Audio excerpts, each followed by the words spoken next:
오늘은 광야에서 외치는 소리라고 하는 제목을 가지고 여러분과 함께 은혜의 말씀을 나누고자 합니다. 우리는 대인배라고 하는 그런 말을 종종 듣습니다. 사람됨의 크기를 우리 그릇의 크기에 비유하기도 합니다만은 이 대인배는 큰 그릇의 사람이다 이렇게 볼 수가 있는 것이죠. 사람을 품고 세상을 품고 또 우주를 담을 만큼 어떤 큰 그릇의 사람이다라고 하는 표현일 줄로 압니다. 이 대인배는 아량이 넓은 사람이죠. 이해심이 넓고요. 또 배려심이 높은 사람이죠. 관대한 사람입니다. 이 대인배를 또 다른 말로 대장부다라고 하는 말로 표현하기도 합니다. 남자다운 남자요, 통 큰 남자다 그런 말씀이겠지요. 그런데 성경에서도 우리에게 여러 가지로 권면하는 가운데에 너희는 힘써 대장부가 되어라 그런 말씀이 있습니다. 믿음의 대장부가 되어라, 믿음의 대인배가 되어라 라고 하는 그런 말씀이라고 저는 생각을 합니다. 다윗이 자신이 이제 죽음을 앞두고 솔로몬에게 유언을 하면서 너는 힘써 대장부가 되라 이렇게 이제 예언하는 것을 보게 됩니다. 저는 이 신앙의 성숙이라는 것이 무엇인가? 여러분 무엇이라고 생각하십니까? 저는 사람됨의 그 그릇이 커져가는 것이다 이렇게 생각을 합니다. 그 그릇이 커져가는 것은 무엇을 의미하냐면 우리가 예수님을 우리의 마음의 중심에 모시고 예수님께서 주인되는 삶을 살아가게 될 때에 주인의 마음, 그러니까 예수님의 마음을 우리가 마음에 품고 예수님의 성품이 나의 성품이 되고 예수님이 바라보는 시선으로 세상과 사람을 바라보게 될 때에 그 시선의 깊이가 깊어지는 것이 여러분 사람됨의 그 깊이, 그 그릇의 크기가 커진다. 신앙이 성숙한 신앙이다 라고 그렇게 이야기를 할 수 있다고 봅니다. 자, 오늘 본문의 말씀은 이 믿음의 대인배, 대장부 되는 큰 인물을 오늘 본문 가운데서 만나게 됩니다. 그 사람은 바로 세례 요한이라고 하는 분입니다. 예수님께서도 이 세례 요한을 가르쳐서 뭐라고 이야기를 하시냐면요, 여자가 낳은 중에 요한보다 큰 자가 없느니라 그랬거든요. 이게 말하자면 정말로 대인배지요. 역사상 여자의 몸으로 태어나지 않은 사람이 어디 있습니까? 그 자 중에 가장 큰 자다 라고 예수님께서 직접 이렇게 인정해 주시는 것을 보게 되지요. 여러분 그렇다고 한다면 세례 요한은 어떤 점에서 이렇게 큰 자, 대인배가 되냐, 대장부가 되었냐라는 거예요. 그 모습을 오늘 우리에게 주신 이 본문의 말씀을 통해서 살펴보고 그 대인배되는 그 믿음의 큰 그릇, 그 그릇은 어떤 사람인가? 우리도 그런 세례 요한의 삶을 또 영성을 닮아가는 오늘 이 시간 될 수 있기를 바랍니다.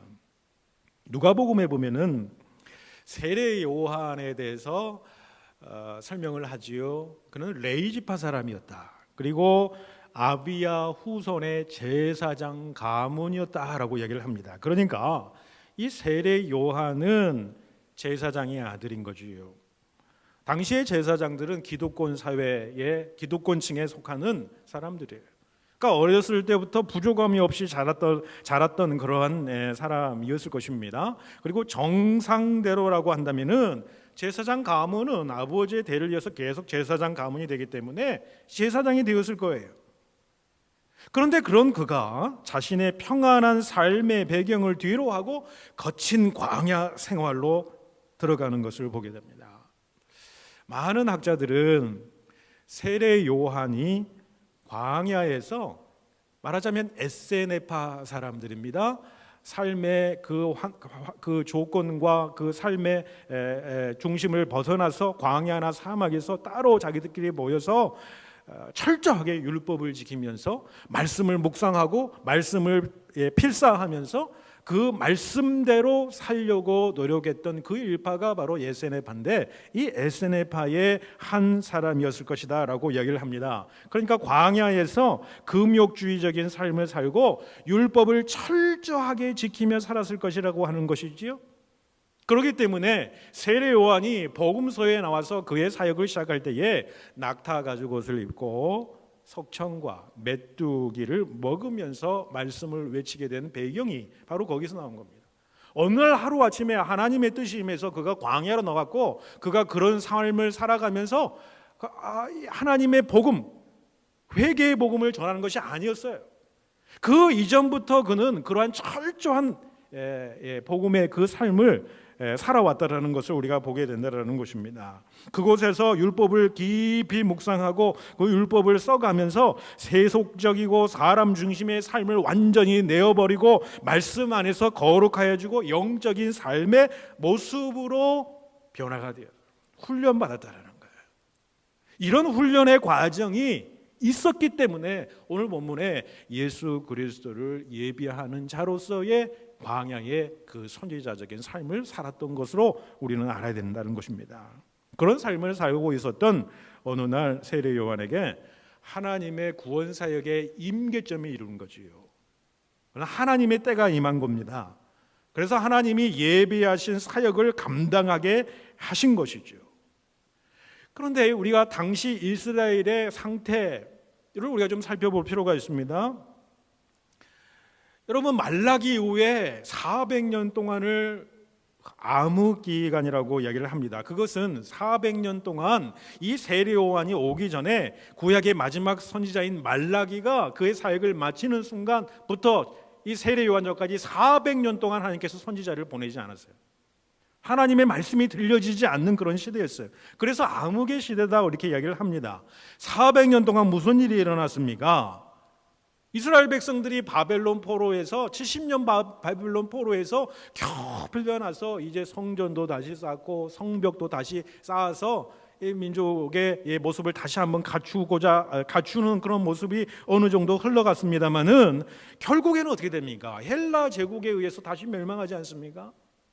그 헬라 제국이 네 제국을 나누면서 지금으로 보면 시리아 지역에 해당되는 셀루쿠스 왕조의 학정에 시달리는 이스라엘 백성들의 모습이었어요.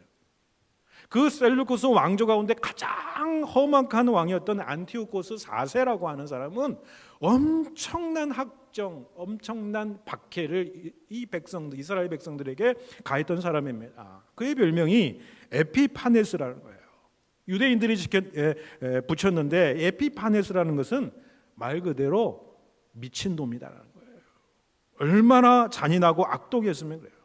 생명처럼 여기는 율법을 유대 백성들이 지키지 못하게 합니다. 안식일을 아예 지키지 못하게 하는 거예요. 절기들을 지키지 못하게 하는 것입니다. 또 유대인들이 가장 중요하게 생각하는 아브라함 때부터 이루어지는 할례를 치르지 못하게 하고, 안식일을 치르거나 할례를 행하면 그 자리에서 발각되면 바로 죽임을 당하게 됐다는 거예요. 예루살렘 성전이 이스라엘 백성들한테 얼마나 귀중한 장소입니까? 그런데 이 예루살렘 성전 가운데 가증스러운 것들을 다 그 가운데에 데리고 오는 것이지요. 제우스 신당을 그 성전 가운데 세우고요. 또는 이스라엘 백성들이 가장 증오하는 동물이 돼지로 제사를 거기서 지내는 이러한 놀라운 일들, 그 일들을 하면서 박해하면서 무려 어떤 역사학자들은 400만 명이라고까지 이야기를 하는데 조금 과장되었다고 생각을 합니다. 아무튼 몇백만 명이나 되는 사람들을 학살을 했다라는 거예요. 당시의 인구에서 생각해 보면요, 엄청난 인구잖아요. 유대 백성들이 그만큼 모질긴 핍박과 박해를 당했다라고 하는 것이지요.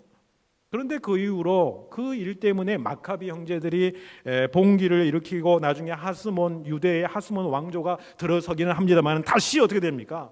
로마의 속국으로 전락이 되어버리고 이제 엎친 데 덮친 격으로 이제 헤롯 왕가에 의해서 헤롯 1세대, 2세대, 3세대로 인해서 백성들은 그야말로 지옥 같은 생활을 하고 있는 것이 바로 이 세례 요한이 지금 나오게 된 배경의 말씀이라는 거죠.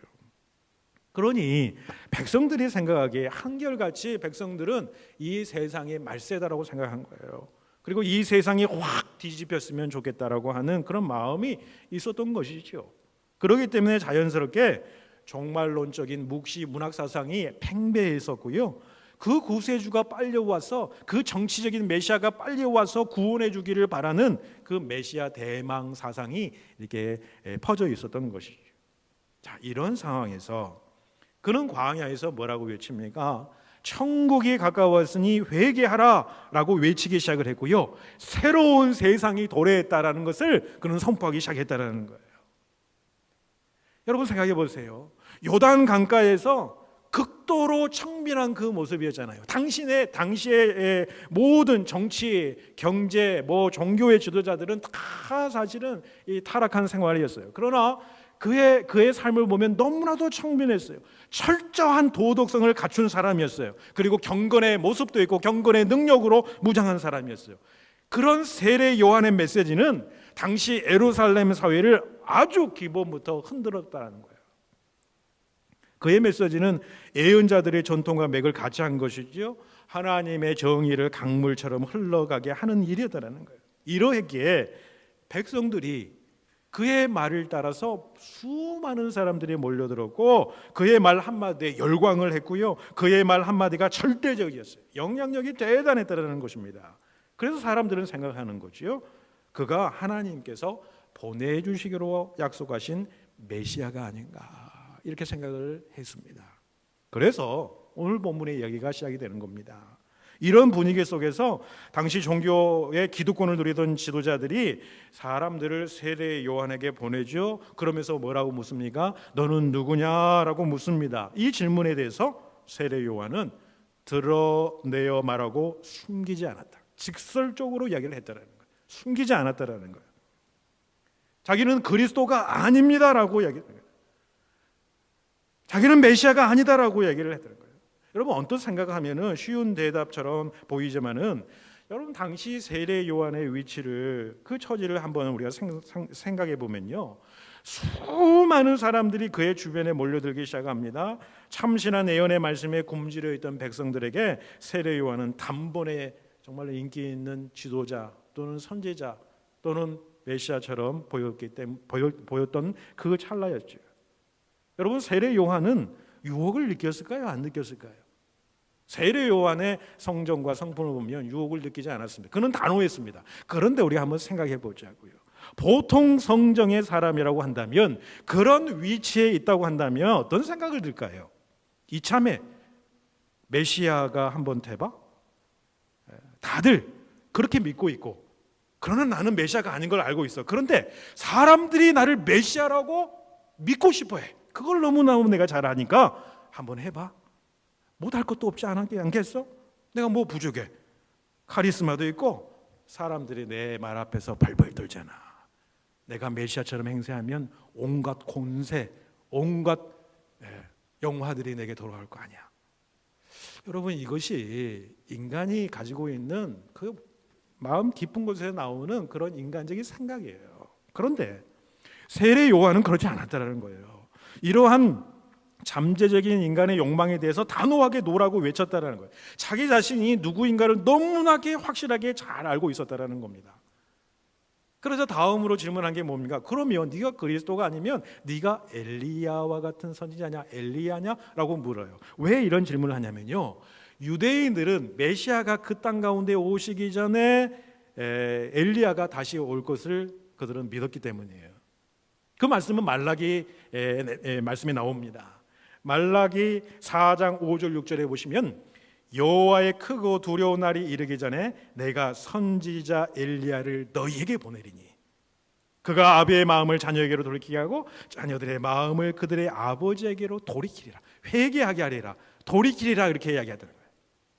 그러면 너가 그리스도가 아니다, 메시아가 아니다라고 하면 네가 엘리야가 아니냐? 왜? 이 세례 요한은 회개를 선포했지 않습니까? 돌아오라고 선포했지 않습니까? 올해 하나님께서 기뻐하시는 자리로 너희 돌아올지어다라고 하는 그 선포의 메시지가 핵심이었지 않습니까? 그러기 때문에 이 세례 요한이 엘리야가 아닌가? 그렇게 물었던 것이죠. 거기에 대해서도 세례요한은 뭐라고 하냐면 단호하게 나는 엘리야가 아닙니다라고 얘기해요. 그러니까 그 다음에 질문했던 것이 무엇이냐? 그럼 네가 바로 그 선지자냐? 그렇게 물었다는 거예요. 선지자 중에 한 사람이 아니고요. 말씀해 보시면 네가 그 선지자냐?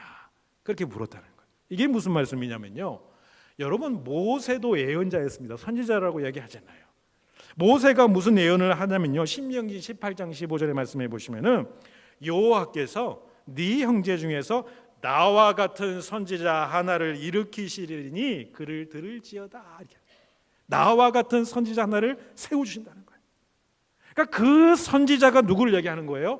모세와 같은 지도자 당신이 아닙니까요? 모세가 애굽에서 해방시키는 사람이잖아요. 그러니까 너는 모세와 같은 지도자, 그 영적인 능력과 놀라운 그 해방의 능력을 가져다 줄 수 있는 그 모세와 같은 사람이 아니냐. 그럼에도 불구하고 나는 그 선지자도 아닙니다. 단호하게 얘기를 하죠. 그러자 22절에 보시면은 그럼 네 스스로 네가 너에 대해서 무엇이라고 하느냐라고 하는 말씀에 질문에 그가 대답하는 것이 23절의 말씀이고 23절의 말씀이 오늘 말씀의 핵심입니다. 23절 말씀 그가 어떻게 대답했는지 같이 한번 읽겠습니다. 23절입니다. 시작. 이르되 나는 선지자 이사야의 말과 같이 주의 길을 곧게 하라고 광야에서 외치는 자의 소리로라 하니라. 여러분 여기에서는요 자신에 대한 두 가지 중요한 사실을 그가 깨닫고 알고 있는 것을 보게 됩니다. 첫 번째는 뭐냐? 내가 누구인가에 대한 것을 확실히 깨닫고 있어요. 내가 누구인가? 나는 광야에서 외치는 자의 소리입니다. 그러면 내 사명은 무엇인가? 자신은 주의 길을 곧게 하는 것입니다. 자신의 정체성을 알고 자신의 사명을 정확히 알았던 자. 주목할 점은 요한이 자신에 대해서 말할 때에 예수님과의 관계성 속에서 말하고 있다는 거예요. 요한의 인생이 의미가 있는 것은 예수로 인한 것이라는 거예요. 여러분은 어떻습니까? 우리도 마찬가지라고 생각합니다. 제 얘기를 들자고 한다면 목사라고 하는 직분을 가지고 있죠. 그런데 이 목사라고 하는 직분, 이 정체성은 예수님을 떠나서는 아무런 의미가 없는 거예요. 예수님을 떠나서는 예수님의 놀라운 은총과 은혜와 예수님의 능력을 떠나서는 목회자는 아무런 의미가 없습니다. 예수님을 떠난 목회자가 있기 때문에 세상의 교회들이 힘들어지는 거예요. 예수님을 떠나면 목사라는 정체성은 아무것도 아닌 거예요. 교회에서 직분을 감당하는 장로님도 마찬가지예요. 권사님도 마찬가지예요. 집사님도 마찬가지예요.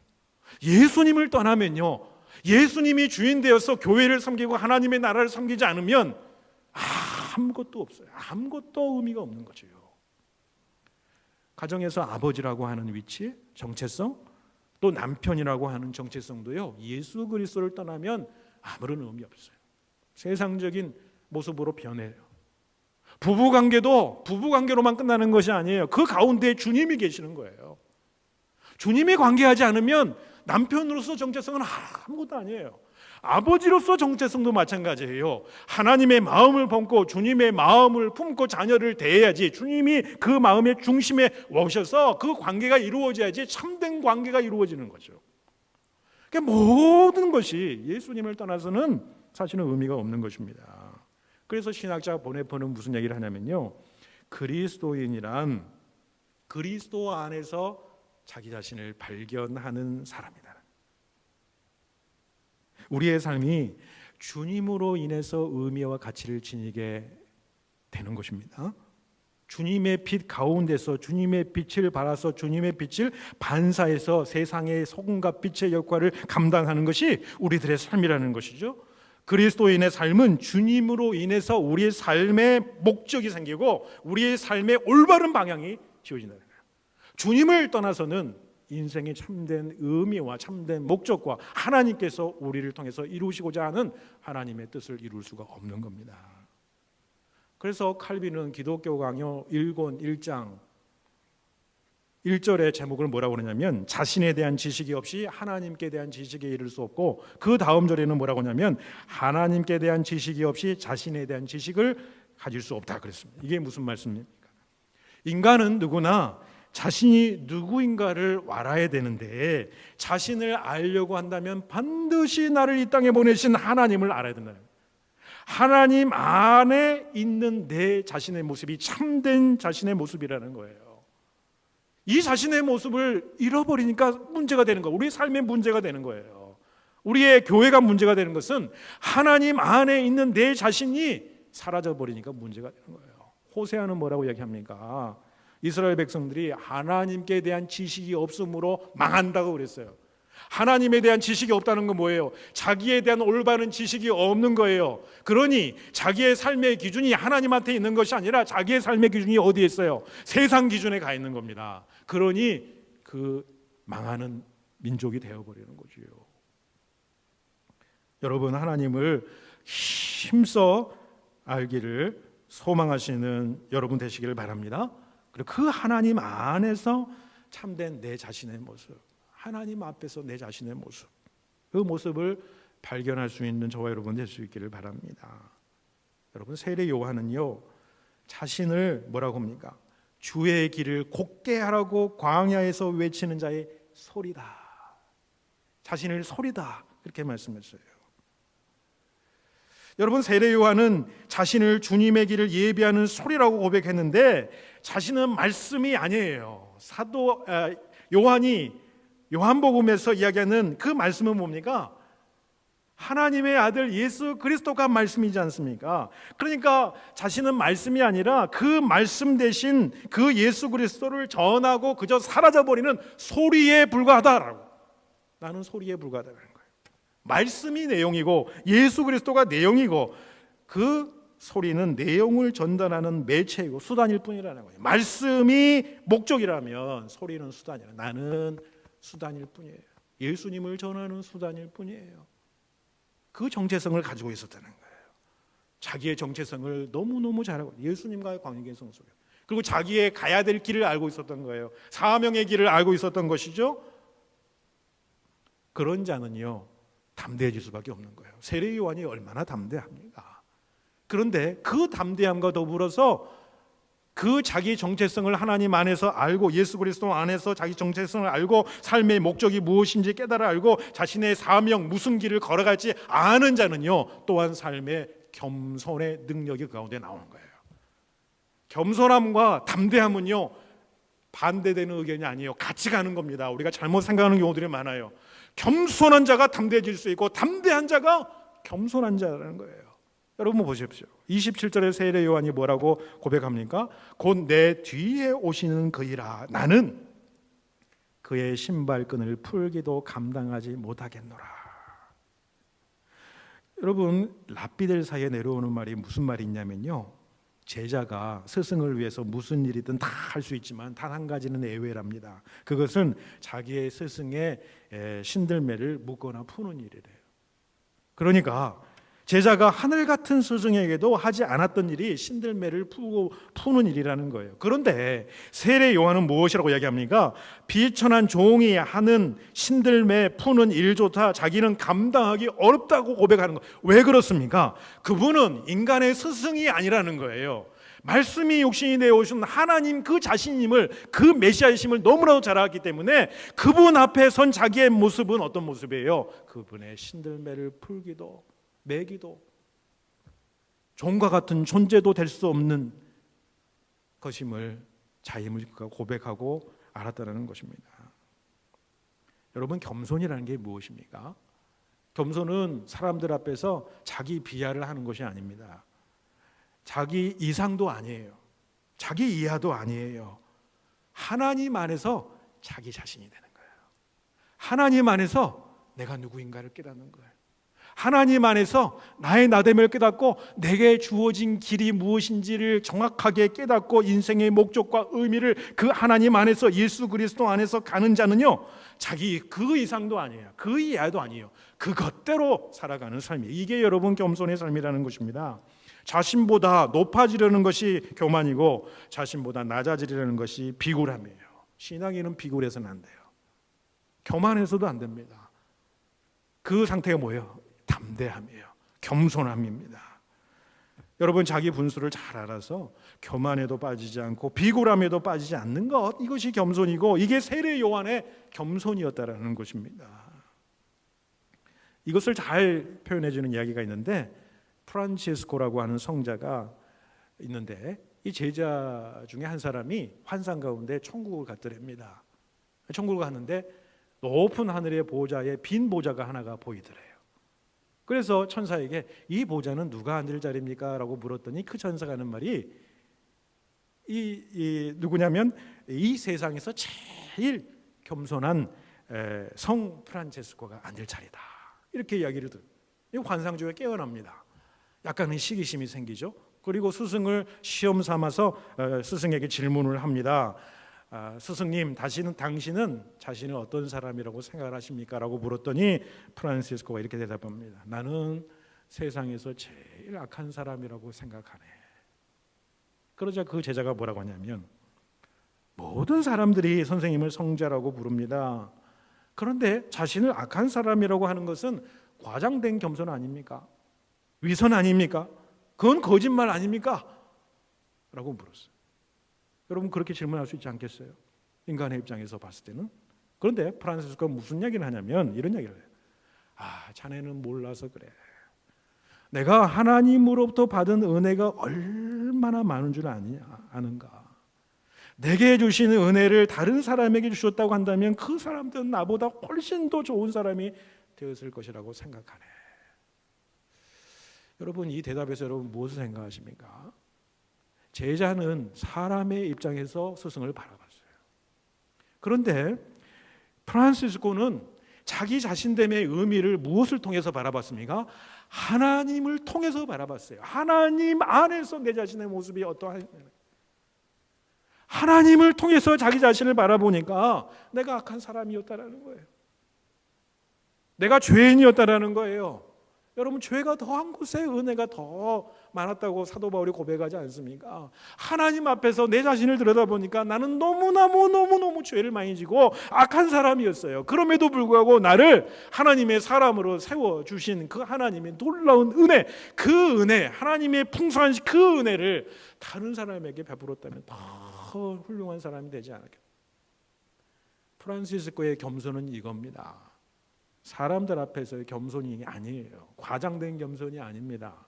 진정한 겸손은 하나님 안에서 자기 자신을 발견하는 사람이 내딛는 고백과 그 삶의 모습이라는 거예요. 사람에 의해서 좌지우지되지 않습니다. 사람이 칭찬하고 인정해주면 우쭐거려지고 그 인정하지 않으면 그냥 맥이 풀려버리는 그런 게 아니에요. 하나님 안에서 자기 자신을 바라보고 자신됨의 의미를 발견하고 자신의 사명을 발견하다 보니까 담대해지는 거예요. 그 이상도 그 이하도 아닌 거예요.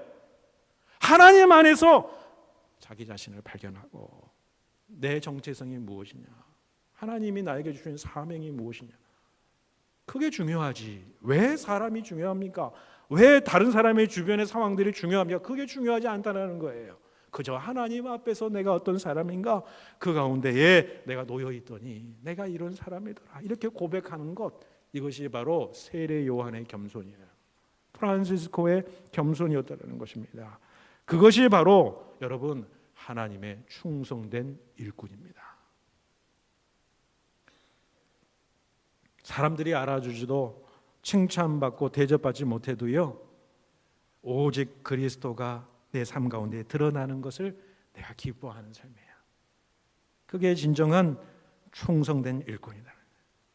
내 삶을 통해서, 내 섬김을 통해서 예수 그리스도에만 영광이 올려드리는 삶, 내 안에 예수가 충만해서 내가 예수의 빛을 바라면서 예수를 섬기는 삶을 살아갈 때에 내 안에서 흘러나오는 참된 그 기쁨, 그 기쁨은 다른 사람이 앗아갈 수도 없고 다른 사람이 평가해서 그것을 재단할 수도 없는 그 기쁨이에요. 내 내면 가운데서 흘러나오는 그 기쁨, 하나님 안에서 누리는 참된 자기의 정체성을 바로 알고 자신의 의미를 알고 하나님께서 주신 나의 사명, 내 삶의 자리에서 하나님을 영광 돌려드리는 그 영광이 그 자리에 내가 있는 것, 그리고 겸손한 심령으로 그 사명을 잘 감당하시는 저와 여러분, 그래서 주님께서 예배해 주신 생명의 면류관을 사모하여 누리는 여러분과 제가 될 수 있기를 축원해 드립니다.